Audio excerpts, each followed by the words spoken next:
If you're someone who has a sweet tooth, but you don't know where to start with healthy desserts, then this is the video for you. My top 3 healthy dessert recipes that you will make on repeat. They're balanced, they're high in protein and fiber, without protein powders, and not all of them contain cottage cheese, don't worry. Not all of them. You've got my silky chocolate orange pots, my ultimate blueberry and lemon pancakes, and my frozen raspberry and popcorn sundae bowl. These are genuinely things that I eat personally and also use to give to my clients. And if you want to learn how to make them, then keep on watching. This dessert is actually one that I have in one of my recipe books. I think it's Live to Eat. If you have a chocolate tooth, then you need to make these. But it uses a secret ingredient, which is silken tofu. If you're not someone who cooks with tofu a lot, trust me, you cannot taste it. It just blends into the most silky, beautiful ganache texture. It's rich in calcium, magnesium, and it's also what we call a complete protein, which means that it contains all the essential amino acids that you need. You can actually get this in most Asian sections of the supermarket, but if you can't find it in your local supermarket, you can also bulk buy it off Amazon. This will store forever. It pretty much won't go off, so definitely worth stocking up on. You can flavor it up however you like, but I'm gonna make these a chocolate orange version. Let me show you how to make it. So the beauty with this recipe is it literally is only 3 core ingredients. That is dark chocolate, silken tofu, make sure it's silken, not the firm stuff. The firm stuff will go all sandy and grainy and it just does not work in this recipe. It has to be silken. And then a sweetener of choice. You can use maple syrup, you can use honey. I'm actually using the liquid stevia drops that I've used in my other videos. I'm gonna make these chocolate orange, but you can make them with raspberry, you can add banana, you can add peanut butter. Literally the possibilities are endless, but these are the only 3 ingredients that you need. Equipment-wise, the only thing you need is a bain-marie. So that is a pan with a little bit of water in, and then a bowl. This one actually fits perfectly on top. I'm just gonna use that to melt the chocolate, and then I'll just blend that all up in my little blender, portion it out into my pots, leave them set in the fridge, and they'll last for about 7 days. So I'm just gonna put my bain-marie onto heat, and then taking the dark chocolate, I use 85% because I like these to be really rich and dark, but you can use milk chocolate, you can use 70% chocolate, and what you want is about 2 squares per portion, so that is a snack for me later. I'm just going to crack that and add to my bain-marie to slowly melt. And to my blender, I'm just going to add that pot of silken tofu. That is satisfying. You may have noticed that I've changed the book in the background. This is my 3rd cookbook, So Good Express, coming to stores near you on May the 7th. And just checking in on that dark chocolate. It's lovely and glossy. And all I need to do is just add that melted dark chocolate to the blender with the tofu. So good. Dark chocolate is actually a fantastic source of fiber. Not a lot of people know that. Also full of loads of those lovely antioxidants in that dark chocolate.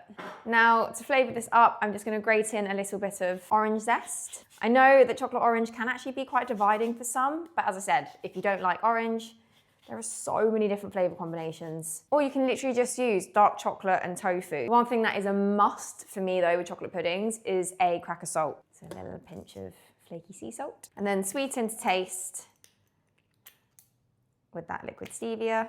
And that is it. I'm just going to blend that up now. And it's going to go so chocolatey and luscious. So shout out to this blender. This is the Beast blender. I absolutely love this. And that is done. And you'll see, you just get left with the most gorgeous chocolate mousse. The texture kind of looks like a chocolate custard. And then all I'm going to do now is just portion that up evenly in each of my little ramekins. And then to finish these off, I'm actually going to add an extra little bit of orange zest for the aesthetics as well as flavour, and a tiny actual little fleck of that flaky sea salt. And there we have my lovely little chocolate mousses. And then I just get a little tray, pop those in, and all I need to do now is set those in the fridge. So I will see these little beauties in about 2 hours. Right, so these have been in the fridge for a couple of hours now, and I believe they are set. So what I'll do now is I will individually wrap these and I'll just store them in my fridge for up to a week. Only a few ingredients in a blender and you're just left with the most gorgeous little chocolate orange pots. Brilliant for sweet snacking. Honestly, nothing beats a after dinner little chocolate pot like this. If you are a chocolate lover and you love that kind of rich, creamy pudding consistency, you will love these.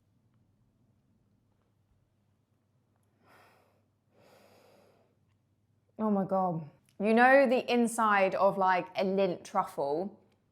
That is what this consistency is like. It's unbelievably good considering what is actually in here. I'd honestly make these for a dinner party and everyone would absolutely devour them. Okay, so next up is my absolute go-to yogurt bowl of choice.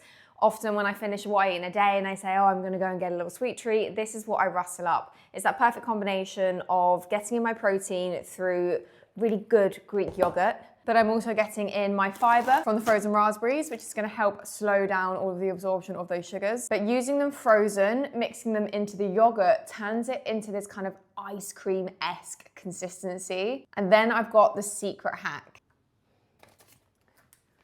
which is corn cakes or rice cakes. You crumble this up into the yogurt bowl and it tastes like popcorn. You basically get this frozen raspberry popcorn peanut yogurt bowl situation, which is absolutely divine. Guaranteed to cap any sweet tooth. I'm gonna flavor this up with peanut butter and also a little bit of honey, but you can also use things like lemon curd, you can use jam, you can use peanut butter and jam. Possibilities are endless, but trust me when I say the crumbled up corn cake is the game changer. So I have some Greek yogurt. This is just a strained yogurt. It's literally got nothing else in it other than milk and cultures. This is a 0% one, just because it's what I have in my fridge. Also the 0% one's a little bit higher in protein, but I'm gonna be adding in my fats through my peanut butter. Then these are the corn cakes I use. These are the calo ones. Also lightly salted, which I love that combination of sweet and salty. I just think it works so well. Into my bowl, I'm gonna add about 150 grams of yogurt, which is gonna give me around 15 grams of protein. Then the important thing is using frozen raspberries. Good handful of those. About a teaspoon of peanut butter, a teaspoon of honey, and then the magic, which is that corn cake. And I'm just gonna break it up and sprinkle it in like that. And then just get a spoon and start to mash this all together. I mean, how good does that look? Get this lovely kind of ripple effect from the frozen raspberries too. And that is literally it. I've got a lovely big portion too, so this is the perfect thing if you are a hungry person and you really want that sweet treat that's gonna cap that sweet tooth, leave you feeling super satisfied. It feels like an ice cream-esque sundae bowl. But I've still got really good nutrition things in here. So I've got the fiber from the raspberries, all those lovely antioxidants, got the protein and calcium from the yogurt, healthy fats from the peanut butter. It's so simple, but it's so good. It's creamy, it's got that sweet and salty, it's got the crunch, it's got those frozen raspberries, which also freeze the yogurt, so it turns into like an ice cream bowl-esque thing. That will always be one of my go-to sweet treats in my roster. If you guys make it, let me know if you like it. So another sweet treat that I love to make is a good pancake stack. And this is the version that I actually make with cottage cheese, but trust the process, it creates the most gorgeous, lovely, little fluffy pancakes. I also use oats to boost the fiber, getting all those beta glucans, slow release carbs. Don't worry about the texture because we're gonna blend it and it's just gonna create the most gorgeous, lovely, fluffy, fudgy pancakes. Whenever I wanna hit something that's gonna really satisfy that craving, I wanna make sure that I'm still getting in that PNF, that protein and fiber always. What I'm gonna do first is actually blend my cottage cheese. So normally cottage cheese has that kind of, not lumpy consistency, I just say lumpy because I feel like lumpy is a word that doesn't have good connotations, but it has those kind of lovely curds. Probably about 2 tablespoons worth of that cottage cheese to my blender. And I'm gonna crack in 1 egg, a little bit of lemon zest, about ½ a teaspoon of baking powder, and then probably equal volume oats. And then you can sweeten these up however you like. I'm just going to use a little dollop of honey. The reason why I like this recipe is that it has a good hit of protein, but I don't need to use protein powder. A lot of the sweet recipes out there always contain protein powders. If you're someone who just doesn't like them or doesn't want to have them in your diet, you can still have loads of fantastic dessert recipes that have natural protein in them, so you don't have to use or resort to protein powders. Not that there's anything wrong with them, but with this, you're still getting a pancake that is super satisfying, has that hit of protein, while still keeping it nice and whole food focused. So let's just blend this up now. My KitchenAid mini chopper. This is another blender that I use all the time. And I just want to pulse this. I don't want to blend it too much.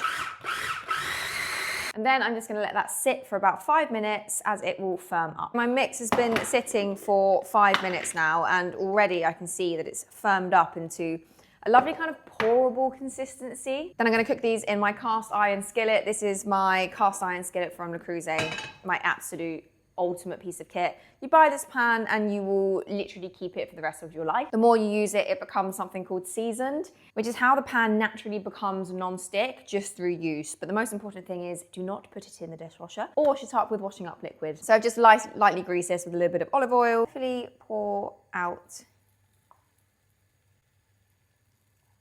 2 lovely little pancake shapes. And then taking my blueberries, I will just pop a few of those to each of the pancakes. The more the better, in my opinion. Turn the heat down. And one of my favorite things to do for really fluffy pancakes is actually add a tiny splash of water and then stick a lid on. This then creates steam and it just helps those pancakes rise and give them the most fluffy, lovely texture, which I just adore. Carefully flip. These pancakes are also fantastic for prepping, so you can cook them all off, keep them in an airtight container in your fridge, and then you can just warm them up whenever you fancy them. And then the blueberries start to burst and just go all lovely and jammy. I can top these with an extra little dollop of yogurt and a little drizzle of maple syrup for good luck. High protein, high fiber, cottage cheese, blueberry lemon pancakes. Fluffy, they're gorgeous, they're super nutrient dense, contain no protein powder, but still going to be giving you enough protein to leave you full and satisfied. Just get these lovely little kind of pops of blueberries. The texture of these is just so good. They're so fudgy and soft. And when you cook those blueberries, when you flip them, they go all caramelizey and lovely. They burst, they release their juices, but they're so sweet and just gorgeous. And that tiny little hint of lemon is just magic. They are so good. And I just love how all the ingredients are just so nourishing and good for you at the same time. Pancakes with benefits. Yeah. This recipe is also gluten-free, especially if you use gluten-free oats. I cannot stop eating these. They are so good. What a video. I love filming this one for you guys. Be sure to like, comment, and subscribe for lots more. I post every single Sunday. Let me know in the comments any other videos that you want me to share. See you all next week.